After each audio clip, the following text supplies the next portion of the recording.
Saya baru membaca satu data di statistik dari berbagai sumber. Kemudian satu perilaku yang jauh dari perilaku mandiri, perilaku produktif.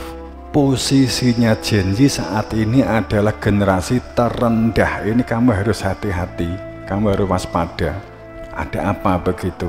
Mohon maaf jika saya mengangkat perilaku ini memang akhirnya juga dalam satu proses pendidikan sebagai fungsi edukasi. Orang tua harus terlibat. Kita seharusnya memang harus melibatkan, mungkin mestinya kalau kita ngomong ke unsur sebuah pengambil kebijakan, situasi yang ada ini kita tidak hanya merencanakan sebuah kurikulum sistem pembelajaran, akan tetapi juga mengikuti sebuah perkembangan dari orang-orang yang bisa jadi memiliki kepentingan baik secara regional, orang-orang yang kepentingan secara regional atau kepentingan secara katakanlah lokal, orang Indonesia sendiri, juga kepentingan nafsu yang tergerakkan oleh sebuah perilaku elit global atau katakanlah perilaku konglomerasi. Ini mestinya juga harus diantisipasi sehingga pembentukan kepribadian di generasi yang selanjutnya itu akan terjadi seperti apa. Kalau sudah seperti ini seperti apa begitu, karena faktanya di dalam data Gen Z, katakanlah Gen Z itu masa milenial umpamanya, di orang-orang yang lahir, anak-anak yang lahir tahun 90 sampai 2000. Kemudian ada masa transisi mulai tahun 95, orang-orang yang lahir setelah 95 sampai 2012 lah umpamanya begitu. Ini dianggap sebagai putaran Gen Z. Jadi kalau dia kelahiran 95, walaupun tidak bisa dikatakan semuanya, kalau 95 lahir 95 berarti sekarang umur berapa, kan begitu, umur 27, 30 lah katakanlah demikian. Nah sekarang antara 20-30 sekarang ini itu dengan perilaku mandiri, dengan perilaku ingin untuk bisa terampil, itu sangat minus sekali. Posisinya tidak ada keinginan untuk maju, tidak ada keinginan untuk mandiri, tidak ada keinginan untuk terampil.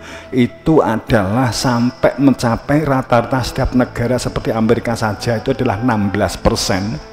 Inggris itu 15%, Indonesia itu 17%. Ini adalah satu kendala yang hebat, sehingga posisi saat ini generasi Gen Z ini sangat kesulitan mencari pekerjaan. Saat mengandalkan untuk masuk menjadi di sebuah perusahaan, itu sangat-sangat kesulitan.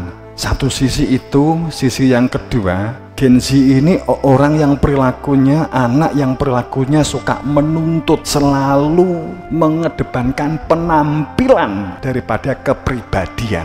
Gen Z ini angkatanmu ini sekarang ini adalah zamanmu ini. Zaman yang tidak ada konsistensi. Kamu harus mengantisipasi, jangan nyalahkan zaman, karena sesungguhnya bahwa masa depanmu adalah diri kamu yang memutuskan. Apakah kamu akan larut dalam situasi orang-orang yang berpikir Gen Z. Kenapa seperti ini? Bekerja tidak mau, katakanlah umpamanya unsur gaji, tidak mau ada masa percobaan. Ternyata pada saat hanya gaji telat, anak-anak Gen Z ini sudah keluar. Kalau dulu mungkin 3 bulan itu masih masa uji coba, anak-anak Gen Z itu nggak mau, tidak konsisten, inkonsisten itu anak-anak Gen Z sekarang ini. Ini saya ngomong data. Ada apa? Karena fasilitas infrastruktur Anda di zamanmu iki ogal-ogalan. Semua informasi kamu peroleh dengan mudahnya. Informasi yang negatif ataupun informasi yang positif itu diperoleh dengan sangat mudahnya di zamanmu ini. Apalagi sehari-harinya mung gadgetan aja. Tangi turu gadget, kabeh gadget, HP yang sing digoleki duduk mae, mbokne, tapi HP, nggak ada HP nesu, HP rusakin nesu. Saat ini luar biasa Anda dihadapkan dengan situasi yang tidak ada pengendalian diri dan bingung dalam memposisikan dirinya apa yang harus dilakukan. Cenderung memiliki watak. Gen Z itu cenderung ini ngomong data, sulit diberi nasihat. Saya ngomong, jika kita sudah sulit menjadi orang yang tidak bisa menerima nasihat, menjadi manusia yang bebal, menjadi manusia yang akan mentalnya jatuh keropos. Kalau menjadi orang yang sudah tidak bisa menerima nasihat, tidak lagi bisa menerima salah dan benar, karena pijakannya anak Gen Z itu sebenarnya nggak hanya Gen Z, tapi sekaligus saya jadikan contoh karena untuk penekanan santri SMP,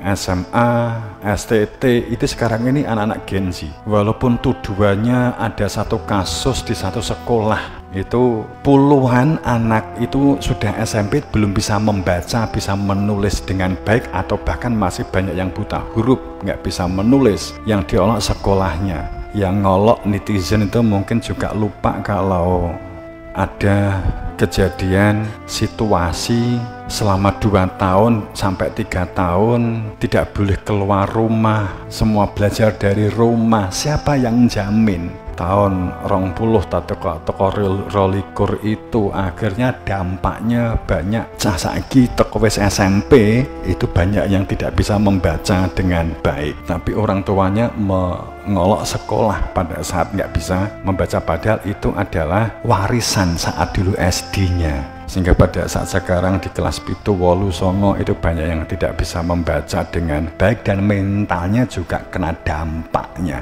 Kami ini menghadapi situasi, semoga pandemi di tahun lalu itu di 19 itu semoga sudah tidak ada lagi. Tapi kalau itu sebagai experience, katakanlah kalau itu sebagai suatu digunakan sebagai uji coba awal, gerbang awal, nggak tahu ini nanti akan ada gelombang lagi atau tidak.